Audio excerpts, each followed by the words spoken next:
the best way to start a new habit. In 2001, researchers in Great Britain began working with 248 people to build better exercise habits over the course of 2 weeks. The subjects were divided into 3 groups. The first group was the control group. They were simply asked to track how often they exercised. The second group was the motivation group.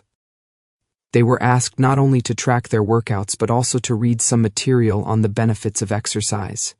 The researchers also explained to the group how exercise could reduce the risk of coronary heart disease and improve heart health. Finally, there was the third group. These subjects received the same presentation as the second group, which ensured that they had equal levels of motivation. However, they were also asked to formulate a plan for when and where they would exercise over the following week. Specifically, each member of the third group completed the following sentence: "During the next week, I will partake in at least 20 minutes of vigorous exercise in the first and second groups, 35 to 38% of people exercised at least once per week, but 91% of the third group exercised at least once per week, more than double the normal rate." The sentence they filled out is what researchers refer to as an implementation intention, which is a plan you make beforehand about when and where to act. That is, how you intend to implement a particular habit. The cues that can trigger a habit come in a wide range of forms: the feel of your phone buzzing in your pocket, the smell of chocolate chip cookies, the sound of ambulance sirens. But the 2 most common cues are time and location. Implementation intentions leverage both of these cues. Broadly speaking, the format for creating an implementation intention is: when situation X arises, I will perform response Y. Hundreds of studies have shown that implementation intentions are effective for sticking to our goals, whether it's writing down the exact time and date of when you will get a flu shot or recording the time of your colonoscopy appointment. They increase the odds that people will stick with habits like recycling, studying, going to sleep early, and stopping smoking. Researchers have even found that voter turnout increases when people are forced to create implementation intentions by answering questions like, what route are you taking to the polling station? At what time are you planning to go? What bus will get you there?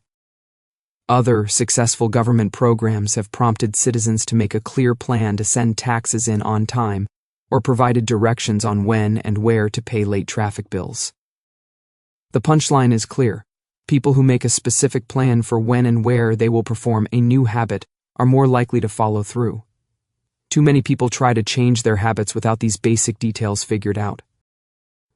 We tell ourselves, I'm going to eat healthier, or I'm going to write more, but we never say when and where these habits are going to happen.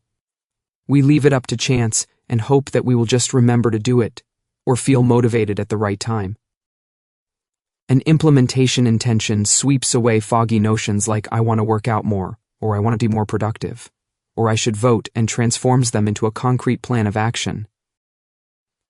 Many people think they lack motivation when what they really lack is clarity.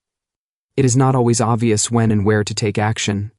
Some people spend their entire lives waiting for the time to be right to make an improvement. Once an implementation intention has been set, you don't have to wait for inspiration to strike. Do I write a chapter today or not? Do I meditate this morning or at lunch?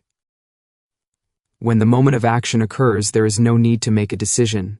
Simply follow your predetermined plan. The simple way to apply this strategy to your habits is to fill out this sentence: I will in. Meditation. I will meditate for 1 minute at 7 a.m. in my kitchen. Studying. I will study Spanish for 20 minutes at 6 p.m. in my bedroom. Exercise. I will exercise for 1 hour at 5 p.m. in my local gym. Marriage. I will make my partner a cup of tea at 8 a.m. in the kitchen.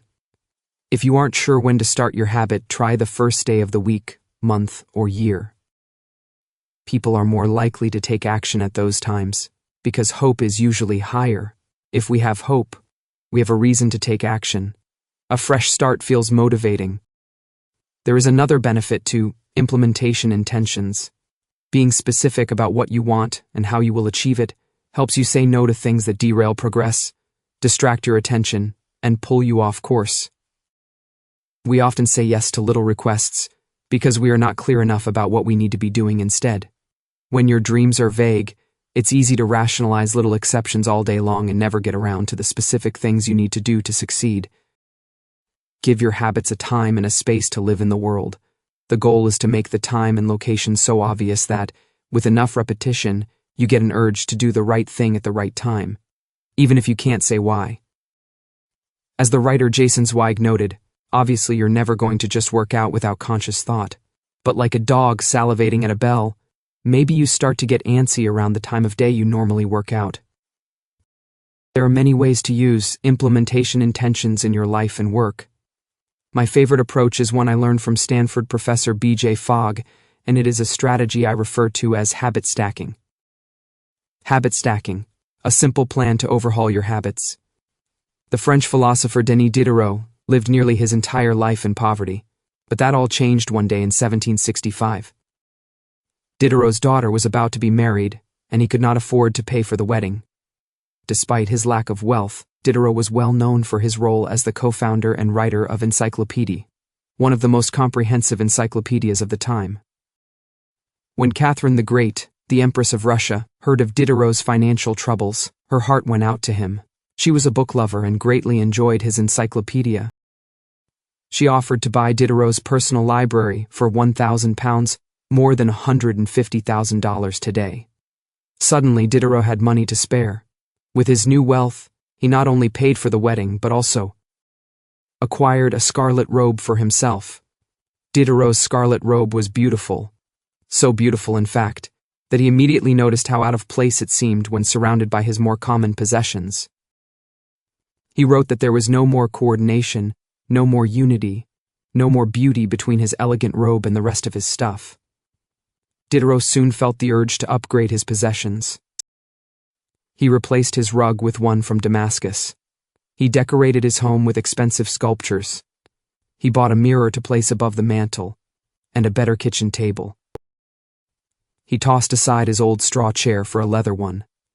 Like falling dominoes, one purchase led to the next. Diderot's behavior is not uncommon. In fact, the tendency for one purchase to lead to another one has a name: the Diderot effect. The Diderot effect states that obtaining a new possession often creates a spiral of consumption that leads to additional purchases. You can spot this pattern everywhere. You buy a dress and have to get new shoes and earrings to match. You buy a couch and suddenly question the layout of your entire living room. You buy a toy for your child and soon find yourself purchasing all of the accessories that go with it. It's a chain reaction of purchases. Many human behaviors follow this cycle. You often decide what to do next based on what you have just finished doing. Going to the bathroom leads to washing and drying your hands, which reminds you that you need to put the dirty towels in the laundry. So you add laundry detergent to the shopping list, and so on. No behavior happens in isolation. Each action becomes a cue that triggers the next behavior. Why is this important? When it comes to building new habits, you can use the connectedness of behavior to your advantage. One of the best ways to build a new habit is to identify a current habit you already do each day and then stack your new behavior on top. This is called habit stacking. Habit stacking is a special form of an implementation intention. Rather than pairing your new habit with a particular time and location, you pair it with a current habit. This method, which was created by B.J. Fogg as part of his Tiny Habits program, can be used to design an obvious cue for nearly any habit. The habit stacking formula is: after I will, for example, meditation. After I pour my cup of coffee each morning, I will meditate for 1 minute. Exercise. After I take off my work shoes, I will immediately change into my workout clothes. Gratitude. After I sit down to dinner, I will say one thing I'm grateful for that happened today. Marriage.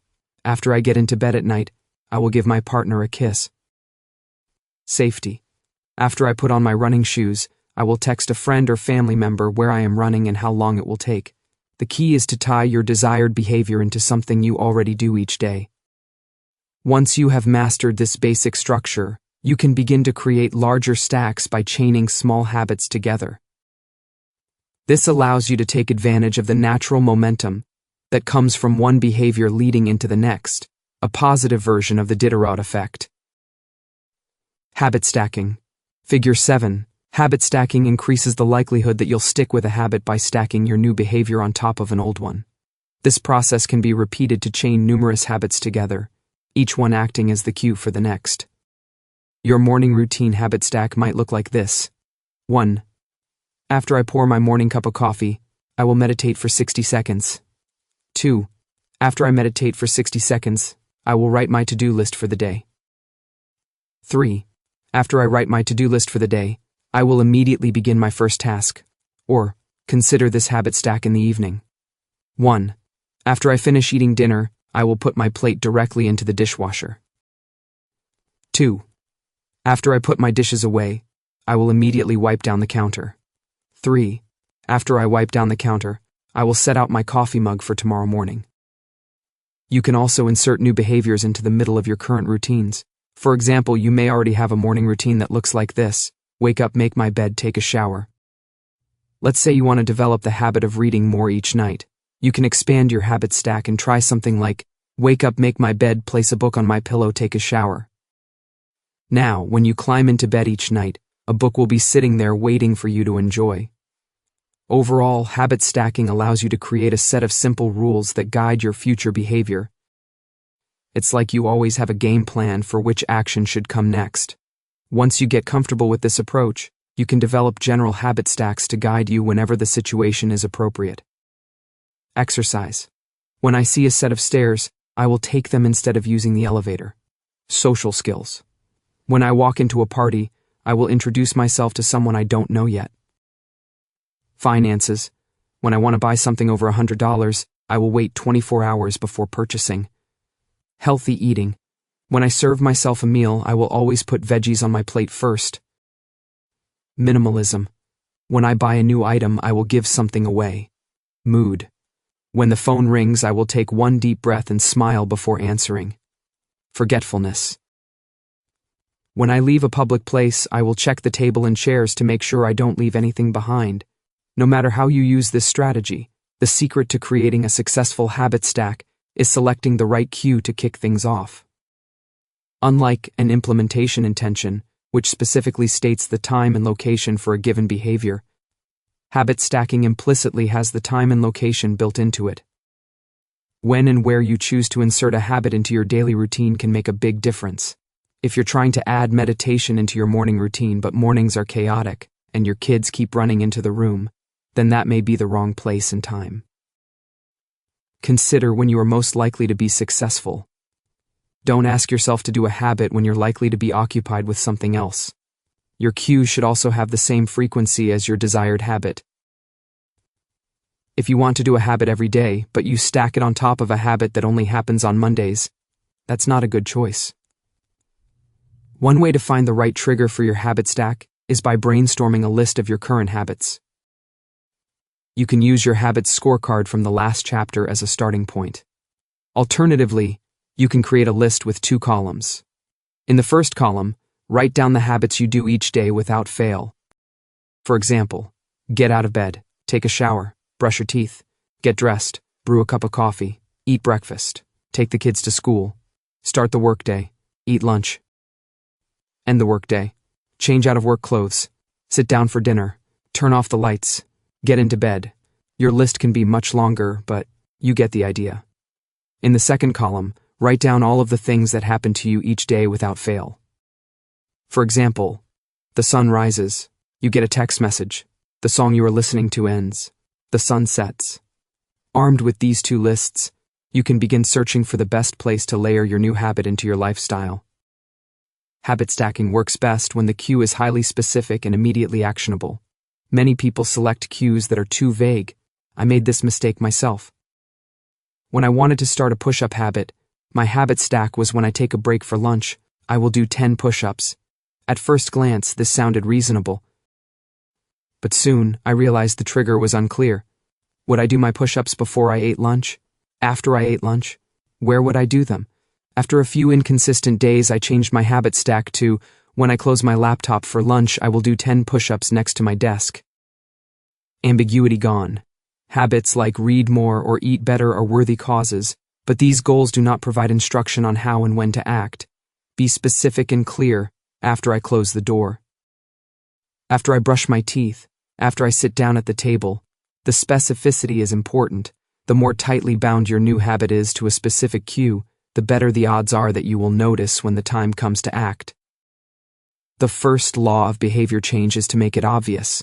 Strategies like implementation intentions and habit stacking are among the most practical ways to create obvious cues for your habits and design a clear plan for when and where to take action. Chapter Summary. The first law of behavior change is make it obvious. The two most common cues are time and location. Creating an implementation intention is a strategy you can use to pair a new habit with a specific time and location. The implementation intention formula is, I will add in. Habit stacking is a strategy you can use to pair a new habit with a current habit. The habit stacking formula is, after, I will.